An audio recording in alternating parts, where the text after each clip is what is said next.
मन में था कि कभी अगर कोई ऐसी जवाबदारी जिम्मेदारी कभी मिली, कोई बड़े पद तक मैं पहुंच पाया, तो जवाहर मार्केट के इस काम को करना होगा। तो इसलिए जो है उसको मैंने, जो काम 3-3.5 करोड़ का था, बहुत ज़्यादा होता 5 करोड़ का, लेकिन मैं 7 करोड़ रुपये उसके लिए ले आया।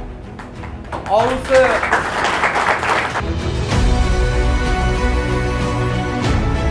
वैशाली नगर अंतर्गत जवाहर मार्केट का दिशा दशा बदलने वाला है। क्यों बदलने वाला है अभी आपको ये बताता हूँ। विधायक रिकेश सिंह जी हमारे साथ मौजूद हैं। ये कई करोड़ रुपए की लागत से ये जवाहर मार्केट को नवनिर्मित करने वाले हैं। क्यों करने वाले हैं, किस लिए करने वाले हैं, कितनी लागत लगेगी?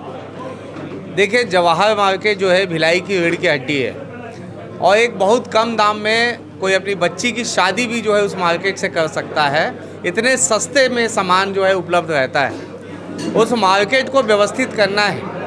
आप देखते हैं कि मॉल जाते हैं लोग तो वहाँ ब्रांडेड सामान मिलता है। ब्रांडेड सामान हर कोई मध्यवर्गीय परिवार खरीद नहीं सकता और इसलिए हमने तय किया कि अपने ही मार्केट को व्यवस्थित बनाएंगे।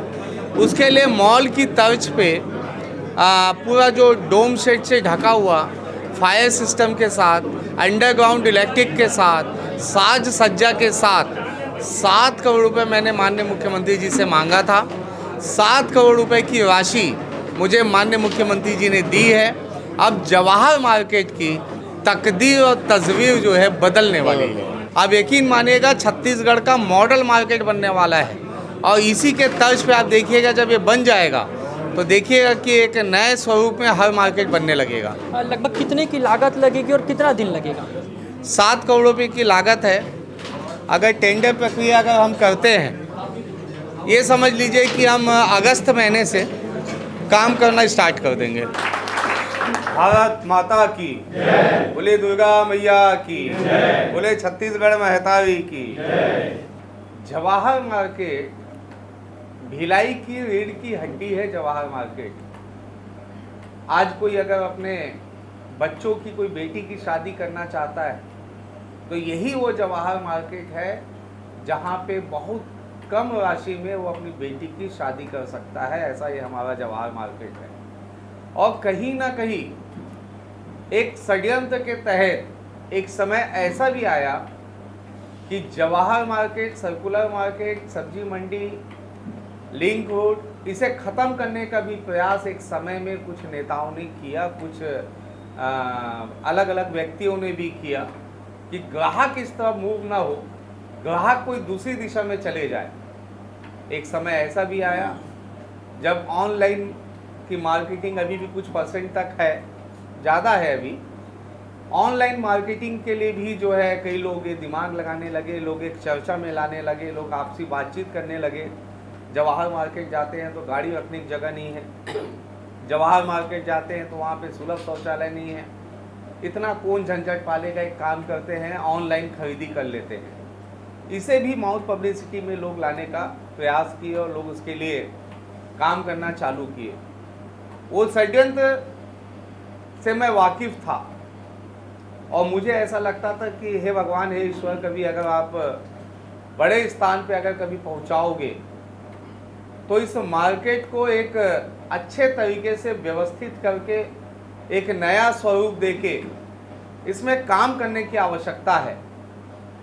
और जब ओम भैया जब मुझे 2-3 साल पहले जब मिले, उन्होंने प्रस्ताव दिया तो मन में था कि कभी अगर कोई ऐसी जवाबदारी जिम्मेदारी कभी मिली, कोई बड़े पद तक मैं पहुंच पाया, तो जवाहर मार्केट के इस काम को करना होगा। खर्च आर्किटेक्ट के अनुसार मात्र जो है 3 करोड़ से 3.5 करोड़ के लगभग था।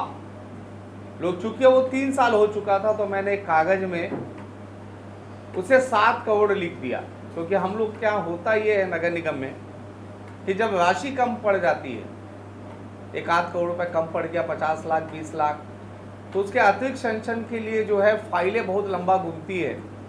उसके बाद वो पैसा मिले या ना मिले, फिर वो काम अधूरे में लटक जाएगा। जितना सपना, जितना प्रेजेंटेशन अभी हो रहा है यहाँ पे, फिर आप ही लोगों के मुंह से आप शब्द भी निकलेंगे। तो इसलिए जो है उसको मैंने, जो काम 3-3.5 करोड़ का था, बहुत ज़्यादा होता 5 करोड़ का, लेकिन मैं 7 करोड़ रुपये उसके लिए ले आया। और उस कि जवाहर मार्केट में दोनों साइड अगर दुकान मिला लिया जाए तो 100 दुकान है। तो ये 100 दुकान में होगा क्या? नगर निगम के पास भी कोई ऑप्शन रहता नहीं था कि बाजार को कैसे व्यवस्थित करे। तो नगर निगम क्या करता था, कौन कितना 1 फीट आगे बढ़ा है, चलो तोड़ देते हैं, तो इसको बता देंगे कि व्यवस्थित हो जाएगा। पुलिस प्रशासन को लगता है जवाहर मार्केट में काम करने की आवश्यकता है, क्या किया जाए। एक काम करते हैं, सब गाड़ियों को अंदर जाने से रोक देते हैं। जो व्यापारी है वो सोचते हैं कि मार्केट को कैसे व्यवस्थित किया जाए। तो व्यापारियों को लगता है कि ये तो दुकान वहीं के वहीं है, इसमें तो कुछ नया किया नहीं जा सकता, सड़क भी बनी हुई है, लाइट भी जल रही है, इसके अलावा जवाहर मार्केट में हो क्या सकता है, तो कुछ हो नहीं सकता। तो एक काम करते हैं, आपस में मिलके हफ्ते हफ्ते एक मीटिंग करेंगे, क्योंकि उतने जगह पे संभावनाओं को तलाश करना था, और संभावनाओं को तलाश करने का काम हमारे ओम भैया ने किया, जहाँ पे उनका हम सब का ध्यान जो है उस तरफ उन्होंने वो जो है लेकर आए। अभी आपको बता दूं कि हमारे अधिकारी भी यहाँ पे है, आर्किटेक्ट भी यहाँ पे है, आपको शायद प्रेजेंटेशन दिखा रहे थे, मैं देख नहीं पाया, कि किसी भी व्यक्ति की इच्छा शक्ति होनी चाहिए काम करने की। आप सब लोग जानते हैं, हमारे भिलाई की अगर रक्षा कोई करता है, अगर हमारे सारे संकट अगर कहीं से दूर होते हैं, तो सेक्टर 9 का वो हनुमान मंदिर, जहाँ पे आप मत्था टेकने जाते हैं और वहाँ से आप सबकी मनोकामना पूर्ण होती है, आपके घर में उजाला होता है। मैं जब वहाँ पे गया, मैं तो ऐसे बचपन से ही जाता हूँ, एक दिन मैं वहाँ पे पूजा करने के बाद मैं चबूतरे में बैठा, तो मुझे ऐसा लगा कि ये मंदिर जहाँ से सबके घर में उजाला है, और ऐसे मंदिर में सिर्फ मात्र 2 लाइट जलते हैं, बाजू में मरचुई है, ऐसा कोई प्रतीत नहीं होता कि हम कोई धार्मिक स्थल में आए हैं। तो मुझे ऐसा लगता है कि इस मंदिर के जीर्णोद्धार करने की आवश्यकता है। मैंने ये तय किया उसी दिन कि इसे 2 महीने में मुझे कंप्लीट करना है। ना उसमें भी कोई राज्य शासन का मत लगा, उसमें भी कोई जिला प्रशासन का मत लगा, ना नगर निगम का कोई फंड लगा, ना बीएसपी भिलाई इस्पात संयंत्र का कोई फंड लगा। 1 करोड़ रुपए की लागत से सड़क, पेवर ब्लॉक, पोल और जितने एसीपी के वर्क आप वहां पे देखेंगे, जितने फॉल सीलिंग और जितने तामझाम देखेंगे, ये भी हम जो है अपने जन सहयोग से उस मंदिर को बनाने में सफल हुए। मगर इतना अच्छा जनप्रतिनिधि, और मेरे को अब सौभाग्य लगता है कि मैं पार्टी बदलकर भाजपा में आ गया, और जिसके कारण मेरा सूर्यकुंड बना।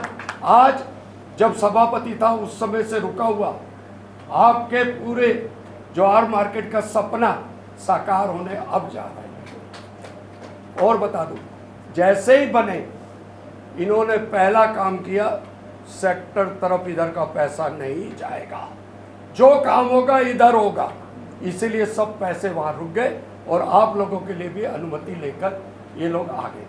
आपसे सिर्फ इतने ही निवेदन करने आया हूँ, काम होते हैं, थोड़ी मुझ बाधाएं आती हैं, आपको आपस में बैठकर कैसा बनाना है, क्या बनाना है, ड्राइंग तो आप लोग फाइनल कर लीजिए। आप 3-4 बार बुलाइए इनको और बैठाइए, अब ऐसा कर लें, अब ऐसा कर लें, और सब लोग मिलकर उस चीज़ को बनाइए, क्योंकि सबसे मिलकर जो बना रहेगा तो सबका आशीर्वाद भी इनको मिलेगा, और इन्होंने जिनसे मांग के लाए उनको भी लगेगा कि हमने सही जगह पैसा दिया। मैं धन्यवाद देता हूँ इनको कि आप और काम कीजिए, और सेकंड बार में जो बार बार बोलते हैं ना हम सेक्टर वाले, हम इधर पटरी इस तरफ वाले, इसको दूर करने के लिए कोशिश कीजिए।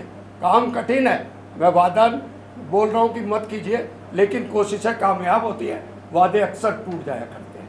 आपको यहाँ से एक पूरा रेलवे क्रॉस करके उस तरफ उतरने के लिए वो बना दीजिए, ताकि बुजुर्ग लोग भी आ जाए, वो भी आ जाए, सब आ जाए। और आपने जो सोच रखी है, मेरा तो जो बाकी जीवन है वो तो आपको समर्पित है, ईश्वर से कामना करता हूँ मेरी उम्र भी आपको लगे जितना काम आपने हमारे बैकुंठ धाम के लिए कर दिया और यहाँ के लिए कर दिया, क्योंकि हमने बचपन से लेकर अभी तक यहीं पे घूमे हैं, यहीं पे हमारा राजनीतिक भविष्य चालू हुआ, और हम अपने लिए कुछ नहीं कर पाए क्षेत्र के लिए। अब हो रहा है तो हम कम से कम वहाँ से जाएंगे तो आपको भी लगेगा कि इन्होंने किया। आज तक के सिर्फ टालते ही रहे लोग, और निवेदन ये जल्दी से जल्दी भैया बना ही रहे, इनको पुनः धन्यवाद। माता रानी की कृपा बनी रहे और आगे बढ़े, हम सब लोग अब एक साथ रहें, इतना ही माता से मांगता हूँ। जय हिंद, जय भारत, जय छत्तीसगढ़।